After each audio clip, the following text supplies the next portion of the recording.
So the official translated version of chapter 235 actually isn't supposed to be coming out until after the new year, but we did get the fan translated version a week early.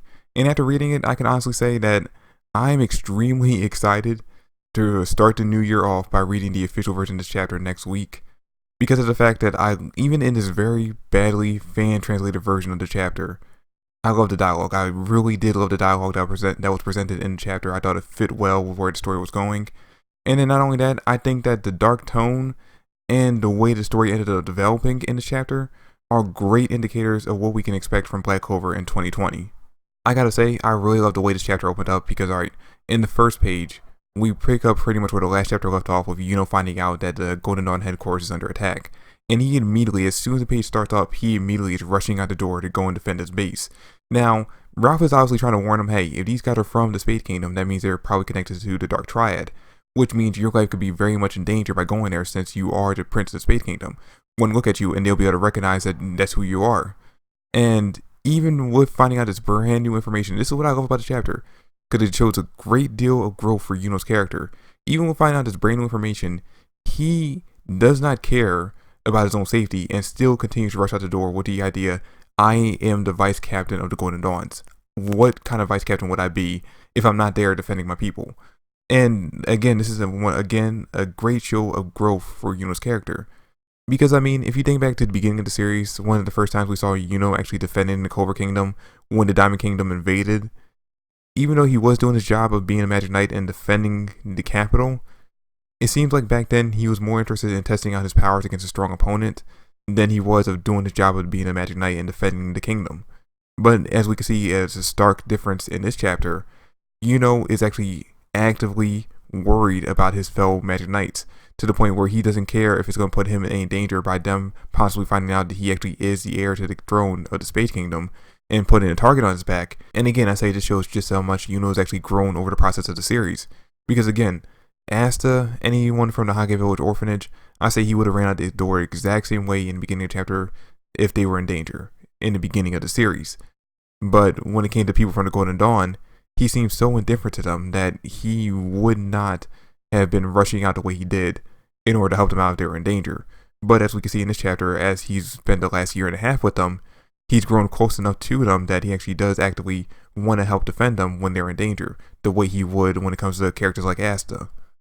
Okay, so I gotta say, I actually love the fact that we actually get the 3 characters from the beginning of last chapter and the beginning of this chapter, because it grows my idea of, we're getting more characters, we're getting introduced to more people, because, introducing more characters to the roster of characters in the series goes along with the whole world building aspect, and that's something that I think Black Clover needs to do more of, which is world building and, introducing more interesting characters. But I don't like the fact that they're basically there just to show how powerless they are against the Dark Triad and these 2 members that were with Zeno. Because, alright, in the beginning of the chapter, in the second page of the chapter, we see these 3 and a whole bunch of other members of the Golden Dawn unleash powerful magical attacks at the 3 of them, and it does absolutely nothing to them. They're pretty much there to show just how weak they are compared to these 3 characters. And actually, this beginning part of the chapter is actually the first time that we get a little bit of confusing dialogue, because when we actually get to see the 2 members of the Spade Kingdom that come with Zeno in order to attack the Golden Dawn headquarters, they introduce themselves, not giving their actual names, but basically giving their title. And they give kind of 2 different titles in this part of the chapter. The first one they give is Dark Apostles, which is what I'm going to actually call them, because I think it's a lot cooler than the other name they give. I can't even remember what it is off the top of my head, but I thought it was a lot cooler. But it was still kind of confusing how they gave 2 different types of names. I wasn't sure if it was like, all right, are you the Dark Apostles, or are you actually this name, or is Dark Apostle part of it? It's all one long name. It was very confusing, and I can't wait to get the official translated version to find out exactly what their title was called. Because it seemed like being the Dark Apostles means that they're a step above being normal knights like the ones we saw Asta defeat in the beginning of this time skip.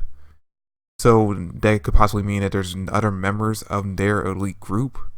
And I'm actually interested in seeing exactly how well our main characters stack up against these new ones, since we only seen them fight the father characters up to this point. Now, dude, what's really interesting about meeting these members of the Dark Apostle is the fact that they kind of soft hint at the idea that every member of the Dark Triad's army can unleash a certain percentage of Megiku's power. It's kind of like Deku from My Hero Academia, how he can't use One for All's true abilities 100% of it because his body can't handle it, so he can only use a percentage of it. I think it works the same way with the members of the Dark Triad's army, that their bodies can only handle a certain amount. So the way I see it is, because we find out in this chapter that the elite members can unleash up to 40% of Megikuo's power. So I'm guessing that means that the fodder characters that we've seen everyone else fight up to this point can possibly only release up to maybe, I would say, between 5 to 10, maybe at the most 15% of the power. And then what we end up finding out in the next page is that the Dark Triad members, or at least Zeno himself, can actually unleash up to 80% of the demon's powers. And I'm actually glad that we found out in this chapter, or at least the fan translated version, that the Dark Triad can only unleash up to 80% of Megikuo's powers. And I'm actually hoping that in the official version, for some reason, that we end up finding out that it's actually less than that, maybe 75 to 70%. Because of the fact that, in my opinion, if the Dark Triad can unleash too close to Megikuo's true abilities, too close to 100% of his abilities, then that means that once they actually defeat the Dark Triad, it kind of lessens the impact that Megikuo will end up having on the story. It makes him even less of a threat, and they're able to use like too close to 100% of his abilities. Because even if it's a hard fight for them to defeat the Dark Triad, they still beat him. So if they're able to beat the Dark Triad and they're able to use close to 100% of Megikuo's abilities, that means that Megikuo isn't that much more of a threat, which kind of takes away the idea that it's going to be a hard fight for the main characters or for the good guys to actually defeat him. And then the rest of the chapter is pretty much just showing off exactly how strong these three members of the Spade Kingdom actually are. Starting off with the Dark Apostles, we actually see Siren go up to bat and try to attack them head on. And Siren, he's not a big time member of the Golden Dawns, but he's also not a pushover. But even still, they were able to take him out with one hit. One solid hit on Siren was able to take him out of the fight completely. And then there's Sandler, poor fucking Sandler in this chapter. He unfortunately had the role of taking on Zeno and actually being the one to showcase exactly what Zeno's capable of doing. And I feel so sorry for Sandler's character, because Tabata has not given him any growth since the beginning of the series when he was first introduced. He's been the same static character since he was introduced, and it's so sad. It really is. The only interesting thing about him from this chapter was the fact that, according to the fan translated version, he's still an elf. I don't know exactly how that works, because I'm pretty sure he should have been turned back into a human, but according to this chapter, he's still an elf who wants to defend William for some reason, even though William and Patry are no longer the same person. So I'm not exactly sure if that translation was right. But I mean, if it is, that's interesting. That's one interesting thing that we can say about his character, is that he, for some reason, is the only half elf still walking around. And you know, speaking of William, we ended up getting two things from him that were surprising in this chapter. First off, we ended up finding out, or at least it's implied, that he's actually the target that they're after, which is really surprising, because I would not have considered William as an arcane stage mage, because as far as I'm concerned, he has had no dealings with a demon, and he doesn't seem to have used forbidden magic at any point, unless that's the reason why his face is so scarred up, that he had to use forbidden magic as a child at some point, or maybe he was suffering under a curse, and maybe that's why he's actually considered an arcane stage mage, and that has something to do with his abilities of being so strong. But as far as I'm concerned, unless you can just be so powerful, so uber powerful, that you are classified as above level 0, I don't understand how you can be considered an arcane stage mage. Now, it could be that they're confusing the fact that he's no longer tied to Patry, that they're no longer sharing a body. Maybe the fact that they were sharing a body at one point would have classified them as an arcane stage mage. But as of right now, I don't see him being one. So it's a little confusing, the idea that they actually are after him. And then the other surprising thing we get from William in the chapter is finding out that he's somehow still the captain of the Golden Dawns, which doesn't make a lot of sense to me, because, alright, even though he wasn't very active in it, he still very openly betrayed the Clover Kingdom in order to help out Patry in his elf uprising. So you would think that that would disqualify him from being the captain anymore. And I guess that just means that Julius is actually very forgiving, even more so than I thought, because of the fact that he actually didn't just outright take him from his position. And I mean, I guess Tabata probably just couldn't think of another character who would fit the position of being the captain of the Golden Dawns. Even though I'm sure he could have probably came up with a different character altogether and placed him in position of being a captain, but I don't know, I guess he couldn't think of one at the time.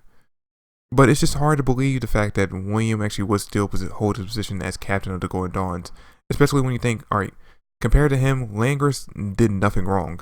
I mean, sure, he somewhat betrayed the kingdom, and he tried to kill Finral right in front of everyone.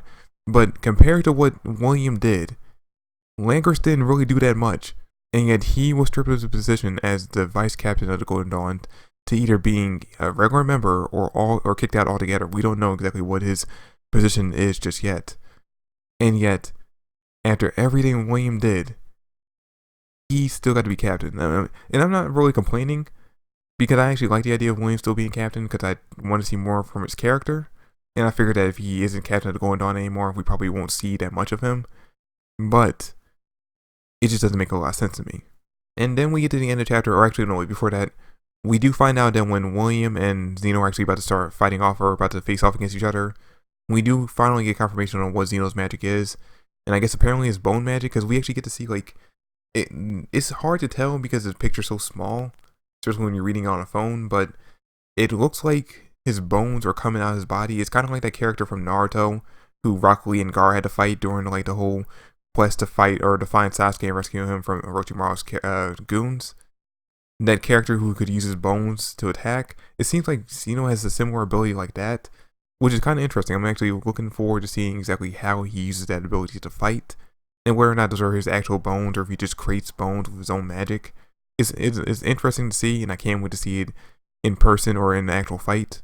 But yeah, anyway, then we get to the end of the chapter and we see Yuno finally making it to the Golden Dawn headquarters. And unfortunately, he gets there too late. We end up seeing just huge carnage. Like, just literally everyone from the Golden Dawns. It looks like they might be dead, just based on that final page. Because, I mean, we even see that girl from the beginning of the past 2 chapters. And it looks like she's just laying there, blood coming out of her mouth, jaw wide open. And it seems like her eyes are open as well. So that's usually an indication that a character's dead. But given this is Shonen Jump and Black Clover, I doubt these characters are actually dead. Most likely they're just all kind of knocked out. But regardless if they're dead or not, next chapter guaranteed we're going to be seeing a fight between Yuno and these Dark Apostles. Which means we're finally going to get a real indication of exactly how strong Yuno has become over this half-year time skip. I mean, we got kind of a hint in the last chapter when we had that offhanded remark from the 3 members from the beginning of the chapter who said that Yuno was able to complete his mission very fast and actually head over to Hage Village. The fact that he was able to do a solo mission that fast kinda indicates a solo mission that was worthy of a vice captain being assigned to. It kinda indicates exactly how much stronger he's become, but now we'll officially be able to see on screen, or on panel I should say, exactly how much stronger he's become over this half year of training. Now I don't think we're gonna get a full length example of exactly what his max power is, but we'll get something pretty close to it, and I'm actually very much looking forward to it in the next chapter.